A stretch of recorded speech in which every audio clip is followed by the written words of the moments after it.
This Land Cruiser eats Jeeps for breakfast, lunch, and dinner. I'll include a link to the Toyota Murray's website in the description down below. They're providing us with this Land Cruiser. Let's get right into the review.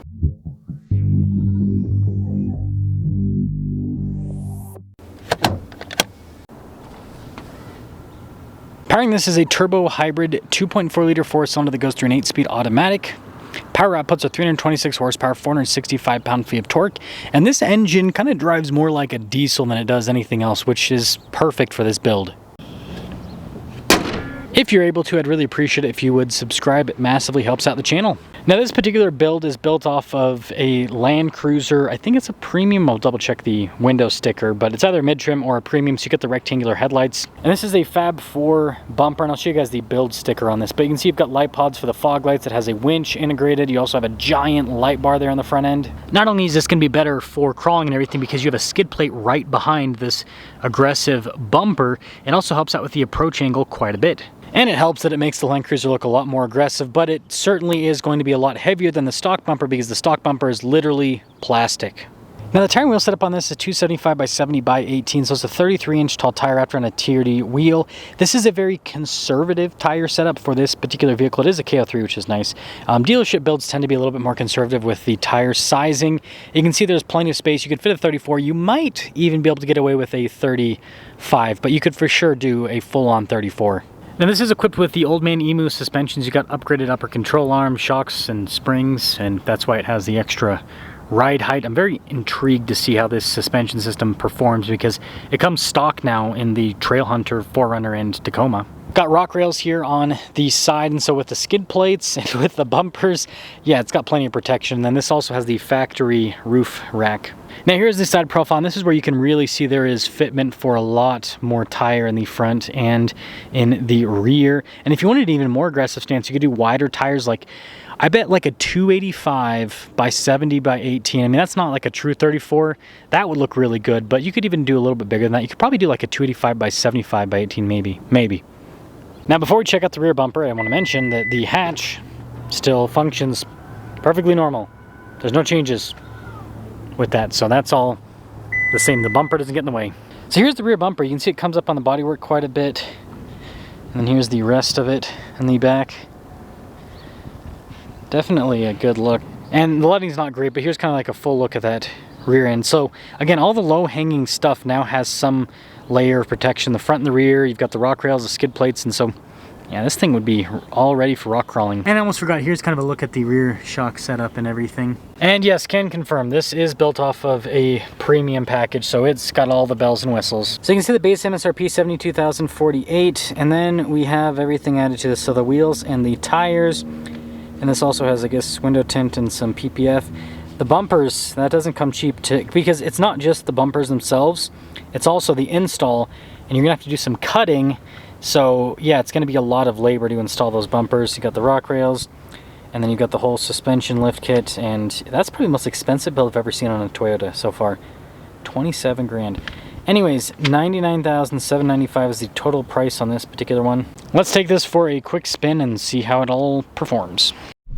Now, before we set off here, I mention a couple things. So this being a Land Cruiser, has crawl control, has multi-terrain select. There was a time period where Toyota wasn't doing stabilizer bar disconnects in some Land Cruisers, so this one doesn't have it.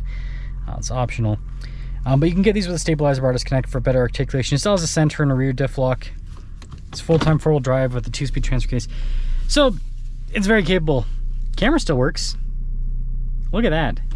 Let's see the backup camera. So the backup camera is pretty normal. It's the front camera that has to kind of peep through the bumper. It looks like you're looking through a TV. That's funny. It's weird. That's weird.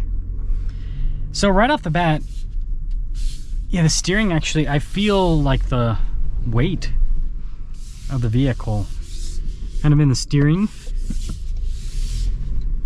Interesting. Yeah, I mean, this feels significantly different from stock. Yeah, you do feel the weight. You do feel the extra weight. It feels heavy duty though. It's kind of cool.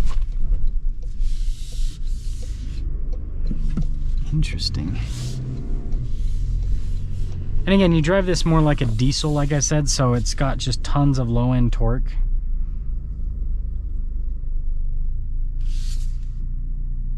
12.3 miles per gallon is what it says on the obviously it hasn't been driven very much, but still.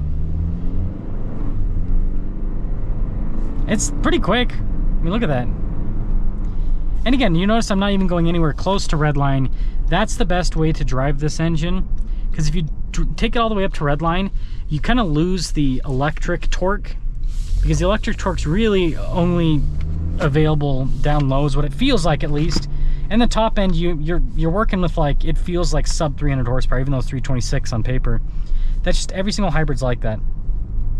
So they're better driven just like this, again, like a diesel.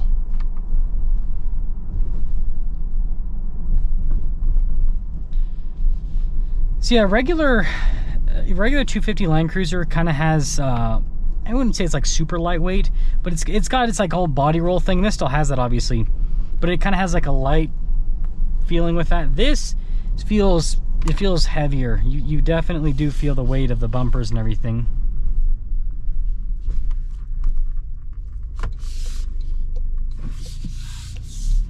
Yeah, even in the steering's still very light, but even in the steering it does feel different compared to stock. And this suspension feels less about comfort and more about, it feels like heavy duty suspension. And that's kind of what Old Man Emu is about, is durability. And so you're not really going to be getting as much comfort as you are lots of miles out of the shocks and out of the springs and everything else.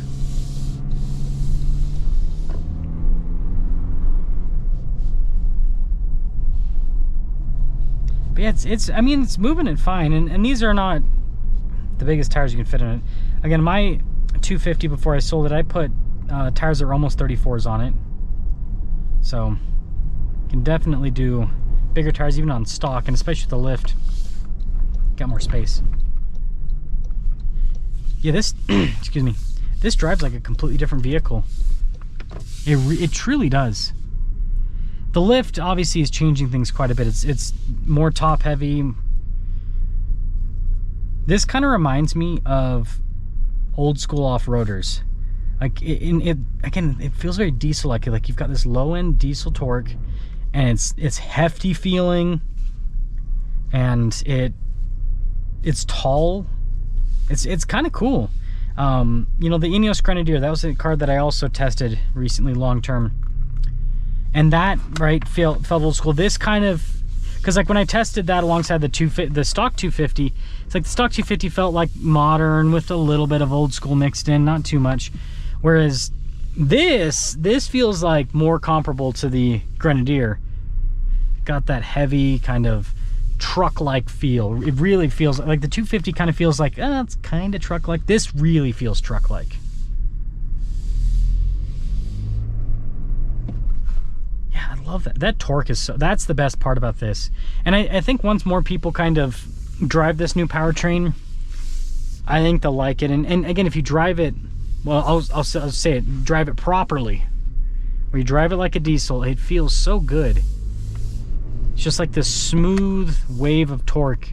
And the transmission's pretty quick to go through the gears. And so it's like torque to torque really, really well. So let me know your thoughts. I want to review more of these modified new Toyotas.